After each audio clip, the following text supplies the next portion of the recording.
Oke, sebelumnya perkenalkan ya, nama saya Rahma Aulia Nurholis, biasa dipanggil Aulia, dengan NPM 18 03 05 0070 dari Universitas Muhammadiyah Magelang. Salam kenal semuanya. Di sini kita akan membahas mengenai ekonomi dan keadilan pada mata kuliah Etika Bisnis. Nah, kita akan membahas mengenai yang pertama adalah hakikat keadilan, yang kedua adalah pembagian keadilan, yang ketiga adalah keadilan distributif, dan yang keempat adalah teori keadilan. Nah, keadilan.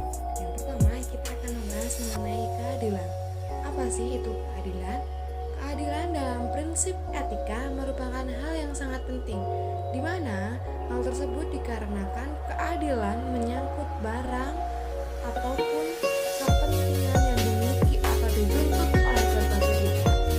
Nah, di sini juga dikatakan bahwasanya sumber dari keadilan adalah adanya kelangkaan barang yang ditawarkan atau diperjualbelikan. Ya, yang selanjutnya yaitu ekonomi, di mana pada ekonomi ini dapat kita ketahui bahwasannya yang pertama adalah studi tentang cara bagaimana masyarakat menggunakan sumber daya yang langka untuk memproduksi komoditas-komoditas yang berharga dan mendistribusikan di antara orang-orang yang berbeda. Jadi, ekonomi adalah ketika kita dapat memproduksi sesuatu barang ataupun komoditas yang itu sangat berharga sekali dan diperjualbelikan kepada orang yang berbeda, bukan orang yang membuat produksi tersebut. Yang kedua adalah refleksi tentang cara manusia bisa menggunakan dengan optimal sarana-sarana yang langka untuk memenuhi kebutuhan. Jadi, di sini yang dipermasalahkan adalah masalah kelangkaan, di mana ada masalah kelangkaan ini menyebabkan prinsip keadilan dan ekonomi itu menjadi sangat penting. Ya, selanjutnya ketika tadi kita sudah membahas antara ekonomi dan keadilan dalam pengertiannya, maka sekarang kita akan membahas mengenai hakikatnya. Yang pertama adalah hakikat keadilan, di mana keadilan adalah memberikan kepada setiap orang apa yang menjadi haknya tersebut. Nah, di sini ada nih ciri-ciri khas keadilan, di mana yang pertama adalah keadilan tertuju pada orang lain. Jadi harus ada orang lain, karena jika hanya diri kita sendiri tidak bisa menilai keadilan untuk diri kita. Nah, yang kedua adalah keadilan harus ditegakkan, karena keadilan tidak hanya sebagai harapan dan anjuran, tetapi harus dilaksanakan. Yang ketiga adalah keadilan menuntut persamaan. Di sini dapat dikatakan bahwasanya keadilan harus dilaksanakan kepada setiap orang tanpa melihat orangnya itu siapa.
sanksi-sanksi ataupun bukti-bukti.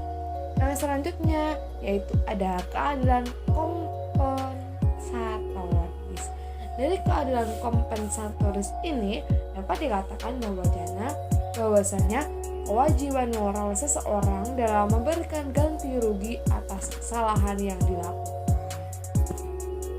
Pada keadilan distributif dapat dikatakan bahwasanya keadilan merupakan hal-hal dalam pembagian, di mana di sini dikatakan ada dua prinsip. Yang pertama adalah prinsip formal, yaitu bahwa kasus-kasus yang sama harus diperlakukan dengan cara yang sama, dan kasus yang berbeda juga harus dilakukan dengan cara yang berbeda.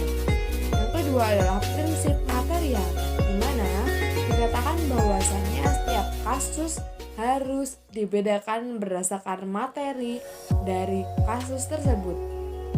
Nah, di sini juga ada juga dibagi prinsip material, yaitu ada beberapa syarat dari material. Yang pertama adalah bagian yang sama, yang kedua adalah kebutuhan, yang ketiga adalah hak-haknya, yang keempat adalah usaha, dan yang kelima adalah kontribusi, dan yang keenam adalah jasa. Nah, teori dalam keadilan distributif itu ada 3. Yang pertama adalah teori egalitarianisme, yang kedua adalah teori sosialistis, yang ketiga adalah teori liberalistis. Yang pertama, kita akan membahas mengenai teori egalitarianisme, di mana dapat dikatakan bahwasanya pada teori egalitarianisme ini pembagian adil berarti sama rata. Yang kedua, setiap orang memperoleh hak yang sama atas segala sesuatu dan dapat diterapkan dalam bidang hukum.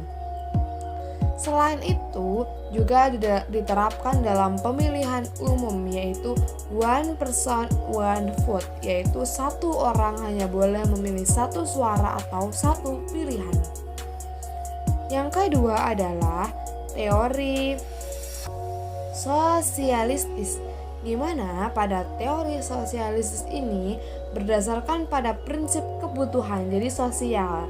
Nah, keadilan yang dari prinsip sosialistis ini memberikan kepada seseorang dengan kebutuhannya. Namun, dalam pemberian kebutuhan tersebut harus juga sesuai dengan kemampuan dari si pemberi. Jadi tidak bisa memaksa kita harus memberikan apa, tidak, tapi semampu kita. Lalu pada teori sosialistis ini juga diterapkan dalam perusahaan, bahwasanya setiap perusahaan wajib memberikan hak sesuai dengan kebutuhan karyawan, namun juga sesuai dengan kemampuan perusahaan tersebut. Nah, yang ketiga adalah teori liberalistis, di mana pada teori liberalistis ini keadilan dalam pembagian berdasarkan atas usaha dari masing-masing individu. Jadi keadilan ini dibagi atas usaha dari masing-masing seseorang ataupun yang mempunyainya. Lalu setiap orang berhak atas setiap usaha yang telah dilakukannya. Jadi ketika kita sudah memiliki usaha, maka kita berhak akan usaha yang kita punya. Dan setiap individu berhak mendapatkan hasil sebanyak-banyaknya dengan sebanyak-banyaknya sesuai dengan usaha yang telah dilakukan.